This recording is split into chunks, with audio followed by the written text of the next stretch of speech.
Olá, olá, sejam bem-vindos a mais uma transmissão aqui no Direita no Brasil. Eu me chamo Mário Robert, estamos aqui na bancada com dois excelentes comentaristas.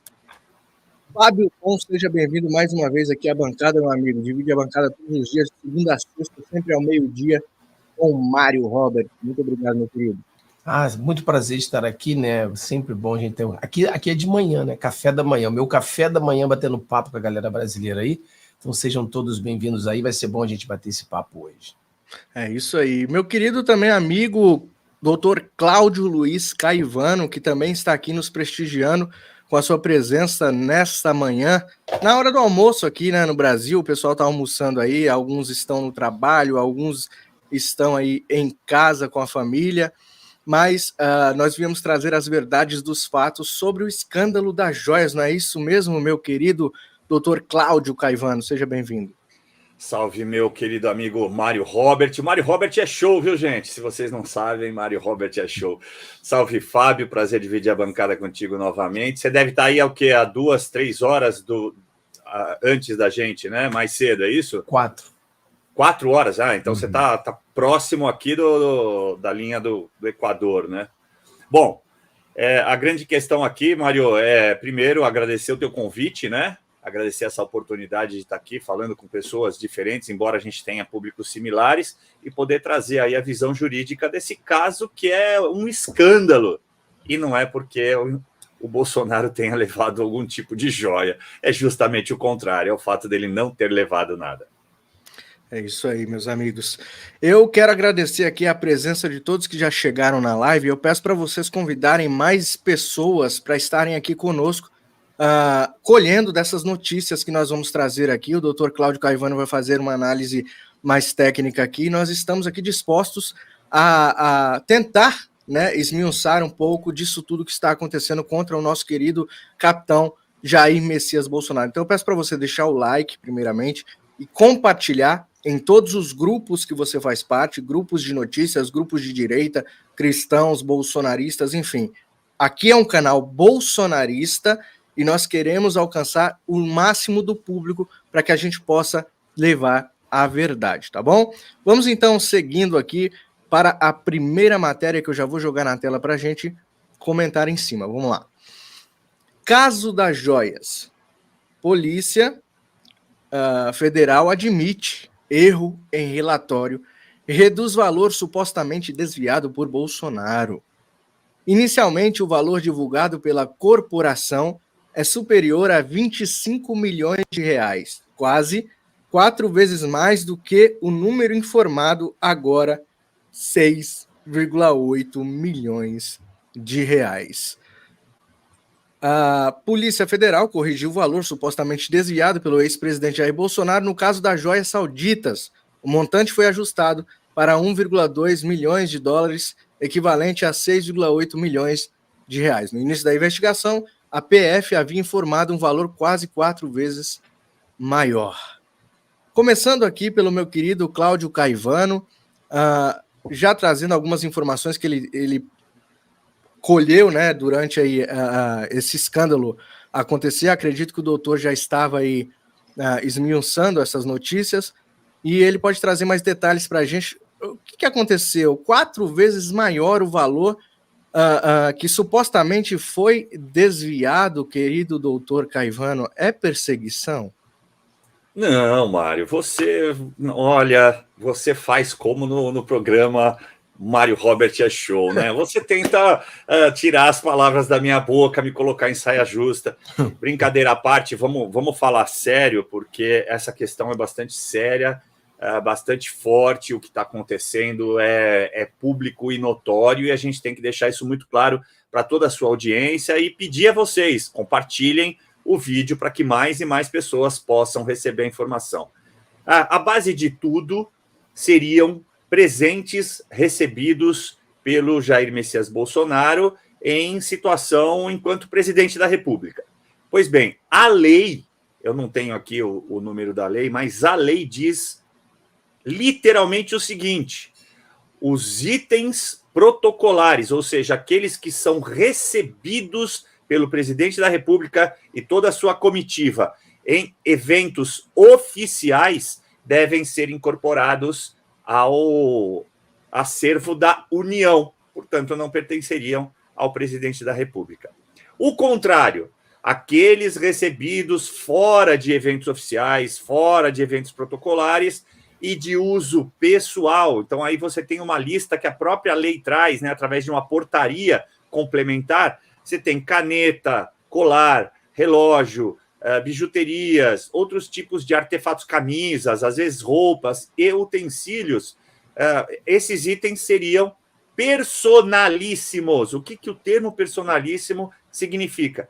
Que pertence àquela pessoa que recebeu, ou seja, ao presidente da República. É um presente dado diretamente a ele e não à União. Não é um evento protocolar. Pois bem, esses objetos, agora fruto desse indiciamento, e que, só corrigindo de novo o valor, viu, Mário? Apurei que são 68 mil dólares. O que dá mais ou menos 408 mil reais, se eu colocar ao patamar de 6, né? Faço L aí, agradeça a cotação do dólar no Brasil, né? Quase R$6. Então não chega nem a R$500 mil. Itens personalíssimos, recebidos não somente pelo próprio presidente, mas recebido por essa comitiva, que abrange aí, se eu não estiver enganado, 7 ou 8 pessoas. Porque dentro dessas 11 indiciadas pela Polícia Federal, você tem 2 advogados. Você tem o Van Garten e você tem o Assef. Ora, eles estão sendo criminalizados por defender o presidente da República? É exatamente isso que a gente está vendo? Sim, é exatamente isso que a gente está vendo. Outro grave problema que a gente encontra para trazer para a população aí. Existem, eu não vi, mas eu estou trazendo a voz aí do advogado, meu colega, o Grigoletti, que teve a oportunidade de se debruçar sobre esse inquérito, e ele afirma que, e muito provavelmente tem, em virtude de inúmeras diligências que foram feitas fora do país, tem documentos em língua estrangeira. Olha, meus amigos, a língua oficial brasileira está lá no artigo 13 da Constituição Federal, é a língua portuguesa. Portanto, todo documento incorporado tem que ter uma tradução juramentada. Não existe nesse caso. Mais um problema aí para eles explicarem. Vamos a um terceiro item aqui, um terceiro ponto para ser discutido e para ser muito compartilhado. Antes mesmo da alteração do entendimento do plenário do TCU, Bolsonaro se adianta e protocola o depósito desses itens. Por isso que tem até aquela história de que o Rolex foi recomprado porque havia sido vendido, porque pertencia a alguém da sua comitiva e teria sido autorizado por tratar-se de um item personalíssimo. Pois bem, ele foi vendido, foi recomprado para que fosse depositado na Justiça e reincorporado ao acervo da União. Vamos lá, vamos deixar claro, então, o que significa isso. Significa que, ainda que não seja, porque não é lei, o determinado pelo TCU, o determinado em plenário, é uma questão administrativa, a mesma que foi determinada contra o Luiz Inácio. No caso do presidente da República, essa, vamos dizer assim, um cometimento de uma falha administrativa está sendo traduzido em crime, um crime que não é tipificado. Então, o que eles usaram? Lavagem de dinheiro, peculato, para tentar adequar o ato, um ato ilícito administrativo, suposto ato ilícito administrativo, né, o que não foi porque ele devolveu, a um ato ilícito criminal, peculato, lavagem de dinheiro e associação criminosa. Então, eles estão tentando de toda sorte colar um crime no presidente da República, evidentemente por conta do fato de que não há um embasamento técnico-jurídico consistente no caso da inelegibilidade em virtude da reunião com os embaixadores. E aí estão tentando agora também, tem um outro caso tramitando, que é a questão do 7 de setembro. Então, o que eu estou querendo dizer aqui? A devolução do presidente de maneira antecipada, mesmo que você possa entender, ou qualquer pessoa que possa entender, fazer alusão de que haveria um crime de fato, isso é um excludente de ilicitude. O arrependimento eficaz. O que é o arrependimento eficaz? É o arrependimento antes mesmo daquele tipo penal ser aderido à conduta do paciente, no caso, do presidente da República. Então, de todos os lados, de toda forma, por todo entendimento que você tente, olhar esse fato, esse caso que é escabroso, você não vê nenhum tipo de crime. Não há como subsistir, permanecer qualquer tipo de ilícito penal contra o presidente da República, né? Ex-presidente da República, nosso eterno presidente, Jair Messias Bolsonaro. Ele agiu na estrita legalidade, inclusive se antecipando a uma simples portaria do TCU que queria que o acervo fosse incorporado. Um acervo, reitero, personalíssimo, Mário. Excelente, doutor. Excelente. O que a gente percebe aqui é que eles tentam de todas, mas de todas as formas, ou como uma cortina de fumaça, ou tentando realmente tirar o Bolsonaro da jogada, ou até colocar a pecha dele como criminoso, né? Imputar crime a ele, para que a sua moralidade seja totalmente extinta, né? A gente sabe que foi um presidente honesto que esteve à frente do nosso país, o melhor presidente que o país já teve, que lutou contra o sistema, né? E luta até hoje contra um sistema podre que quer tomar aí na mão grande a nossa incrível nação Brasil. Muito obrigado pela sua abordagem. A gente já volta com o senhor aqui. Queria saber do Fábio Tom, qual é a visão dele aí nos Estados Unidos, se já aconteceu algo parecido ou se acontece algo parecido com algum ex-presidente aí dos Estados Unidos. Olha, depois que eu vi a explicação do doutor, aí a gente chega à conclusão do resumo bem simples, né? Um grande escândalo, que o escândalo é a Polícia Federal, né? Escândalo que nunca vimos uma Polícia Federal fazendo coisas tão erradas, né? E segundo, se continuar como está, sexta-feira a Polícia Federal vai ter que devolver dinheiro ao Bolsonaro. Vai sair uma matéria. Nós devemos 100 mil reais ao Bolsonaro, né? Porque começa com 25 milhões, acaba para 6 milhões, 60 mil, daqui a pouco, opa! Na verdade, o Bolsonaro pagou imposto demais. A gente está tendo que devolver a ele algum dinheiro. Fazer restituição. Né? Do jeito que está indo, segunda-feira vão devolver dinheiro para o Bolsonaro. E isso é método, né? Isso aqui é método, pessoal. Nós temos um sistema que colocou o bandido no poder, né? O carinha que está no poder, e aqui nos Estados Unidos é exatamente a mesma coisa. Eles inventaram um crime contra o presidente Donald Trump e criminalizaram ele sem... Cara, uma coisa ridícula. Aí, graças a Deus, a Suprema Corte nos Estados Unidos, diferente da Suprema Corte brasileira, eles seguem a Constituição. E aqui nos Estados Unidos, a Suprema Corte deu imunidade ao presidente. Por exemplo, essa decisão da Suprema Corte americana faria, se nós tivéssemos uma Suprema Corte verdadeira no Brasil, aonde isso do Bolsonaro, o Bolsonaro não estaria mais inelegível, né? O Bolsonaro estaria como presidente, porque ele bateu um papo com os embaixadores sendo presidente, era um ato oficial. Mas aí o Brasil virou bagunça, tudo bem. Mas aí eles tentam criminalizar o Donald Trump. Só que eles viram que no final do dia foi um tiro no pé. Por quê? Porque a população viu que isso não tem crime. Vocês estão inventando. São tantas coisas erradas no crime que eles imputaram ao presidente Donald Trump que ninguém caiu nessa conversa mole. E a mesma coisa no Brasil. Eles botaram um presidente inelegível, mas o presidente Bolsonaro continua mais popular brasileiro. Aí eles tentam agora denegrir a sua imagem, porque o que eles querem, na verdade, é fazer com que o CPF Bolsonaro desapareça, né? Porque o Bolsonaro fica cada vez mais forte, eles podem prender o Bolsonaro, mas o bolsonarismo fica cada vez mais forte. Então eles precisam fazer algo para queimar a imagem do Bolsonaro.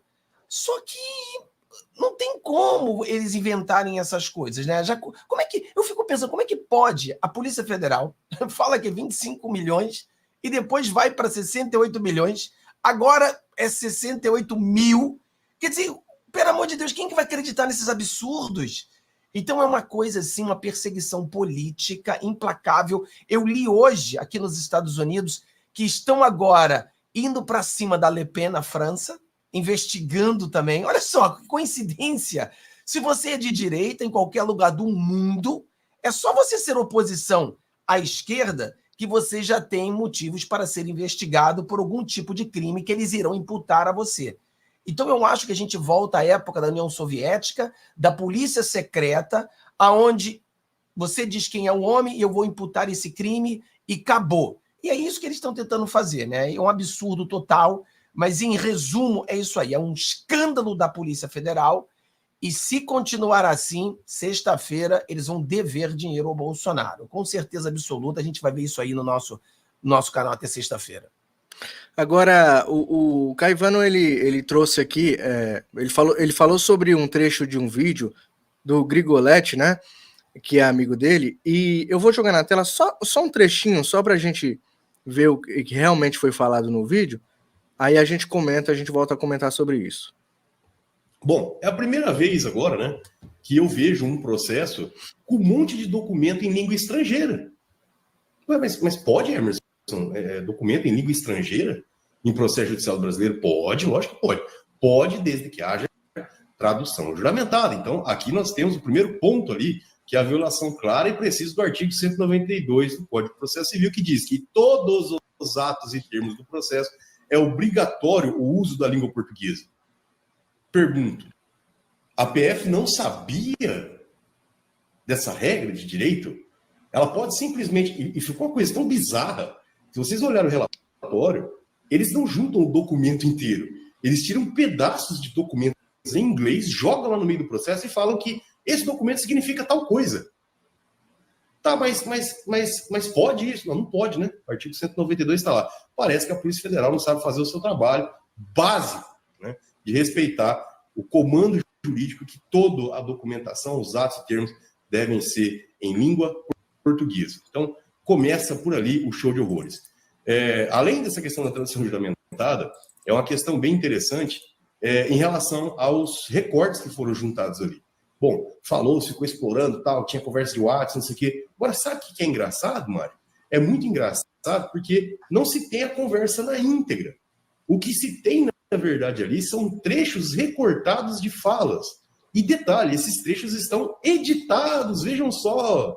Pô, mas será que o judiciário, a PF, assim, pode editar a prova assim? Você vai lá e coloca... Assim, é uma coisa bizarra. Porque o correto, né, dentro de um processo que se diga minimamente, que tem uma lisura mínima, é que haja a íntegra da conversa ali, né? Justamente para se entender a contextualização e que, de preferência, não haja alteração e nem edição. Aí eu pergunto para o doutor Caivano, que fica uma dúvida no ar, acho que não só em mim, mas também na população, nos nossos ouvintes, é que conversa de WhatsApp agora torna-se prova de algum crime? Porque, pelo que eu me lembro, algum tempo atrás isso foi extinto, ou não, eu estou errado. É que algumas pessoas me perguntaram isso. Não, tá certo, mas deixa eu voltar só uma fala anterior, Mário. Você falou assim, ele é meu amigo. Não, eu disse que ele é meu colega de profissão, né? Ele é advogado, gostaria muito de ser amigo, mas não vou aqui fazer uma propaganda falsa, eu não o conheço pessoalmente, mas sei da capacidade. Ele foi um dos primeiros advogados a se levantar já quando houve aquela questão da revista Cruzoé, né, e admitir publicamente que a gente estava vivendo um cerceamento de defesa. Então, por isso que eu fiz uma espécie até de homenagem aqui, em nome de tudo que a gente tem vivido. Veja só, essa questão de prova, ela é um ponto peculiar e um ponto chave em toda a investigação e, principalmente, obviamente, se aceito nos processos criminais, porque é o que você disse, se ela foi obtida de maneira ilícita, ela pode anular todo o procedimento, desde que tenha causado evidente prejuízo a uma das partes, geralmente aquela parte acusada.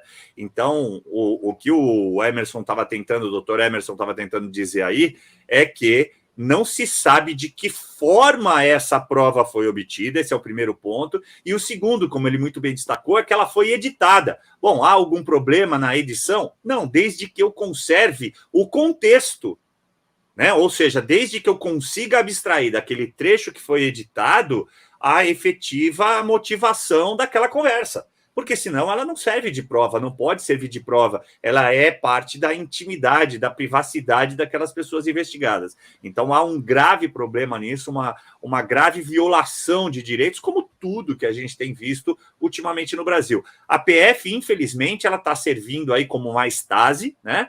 Como uma Schutzpolizei, que é a SS Schutzstaatspolizei, que é a SS nazista, e esse tribunal ele tem servido aí a méritos como o que a gente também viu em 1934 com a instauração do Volksgerichtshof, que nada mais era do que o Tribunal do Povo alemão, mas que servia única e exclusivamente para punir os opositores políticos. Vejam só, inimigos políticos eram julgados somente neste tribunal de exceção. Ora, vejam, então será que não estamos vivenciando? Eu afirmo, estamos, eu não tenho nenhum medo. Estamos vivenciando um tribunal de exceção.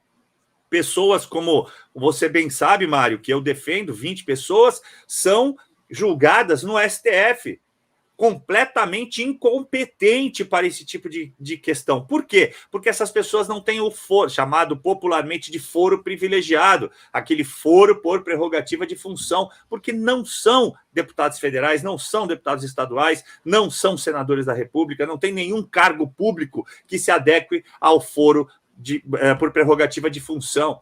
Além disso tudo, a gente sabe, tem dito, tem repetido, que a tal conexão utilizada para dar guarida a uma suposta competência do STF, ela tem sido usada de maneira errônea, porque há, sim, deputados federais investigados. Mas eu vou te contar aqui em primeira mão, que está no meu segundo livro.